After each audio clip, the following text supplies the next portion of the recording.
இனி தொடர்வது 10 மணிக்கான செய்தி சுருக்கம். வணக்கம். ஆகாஷ்வாணி புதுச்சேரி செய்தி சுருக்கம் வாசிப்பவர் ஆதவன். பஞ்சாப் தொழிலாளர்கள் பிரிட்டிஷ் ஆட்சிக்கு முன்பு இருந்ததை போலவே பின்னலாடை, விளையாட்டு மற்றும் இதர துறைகளில் தரமான தயாரிப்புகளை உருவாக்க வேண்டும் என்று பிரதமர் திரு நரேந்திர மோடி கேட்டுக் கொண்டுள்ளார். அவர் நேற்று குரு ரவிதாஸின் 649வது பிறந்த நாளை முன்னிட்டு அவருக்கு மரியாதை செலுத்தினார். 2026-2027 நிதியாண்டிற்கான பட்ஜெட்டில் மத்திய நிதியமைச்சர் திருமதி நிர்மலா சீதாராமன் உற்பத்தியை அதிகரித்து வேலைவாய்ப்பை உருவாக்கும் திட்டங்களுக்கு மத்திய அரசு முன்னுரிமை அளித்து வருவதாகவும், பாஜக அரசின் சீரிய நடவடிக்கைகளால் நாட்டின் வளர்ச்சி 7% அதிகரித்துள்ளதாகவும் குறிப்பிட்டார். இந்த பட்ஜெட் மக்கள் நலன், எல்லோருக்கும் எல்லாம், இளைஞர்கள் மேம்பாடு ஆகியவற்றை கருத்தில் கொண்டு தயாரிக்கப்பட்டுள்ளது என்றும் கூறினார்.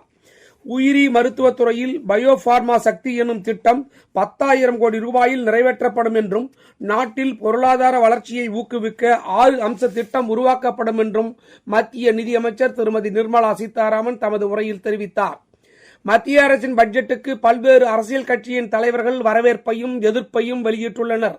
பாஜக தேசிய தலைவர் திரு நிதின் நபீன், ஏழைகள், விவசாயிகள், பெண்கள் மற்றும் இளைஞர்கள் உட்பட சமூகத்தின் அனைத்து பிரிவினரின் நலனையும் உறுதி செய்வதன் மூலம் 2047க்குள் வளர்ந்த இந்தியா என்ற கனவை நனவாக்குவதை நோக்கிய பட்ஜெட் என வரவேற்றுள்ளார். முன்னாள் மத்திய நிதியமைச்சர் ப. சிதம்பரம் பட்ஜெட் குறித்து கூறுகையில், நிதியமைச்சர் நிர்மலா சீதாராமனும் மத்திய அரசும் பொருளாதார ஆய்வறிக்கையை முழுமையாக புறக்கணித்து விட்டதாகவும், இந்த பட்ஜெட் முழு தோல்வி அடைந்துள்ளதாகவும் குறிப்பிட்டுள்ளார். வடலூர் சத்திய ஞான சபையில் தைப்பூச விழா கொண்டாடப்பட்டது. இதனையொட்டி நேற்று காலை 7 திரைகளை விலக்கி ஜோதி தரிசனம் நடைபெற்றது. இதில் லட்சக்கணக்கான பக்தர்கள் கலந்து கொண்டு ஜோதி தரிசனம் செய்தனர். ஆசிய துப்பாக்கிச் சுடும் போட்டி இன்று புதுடெல்லியில் தொடங்குகிறது. இத்துடன் இந்த செய்திச் சுருக்கம் நிறைவு பெறுகிறது.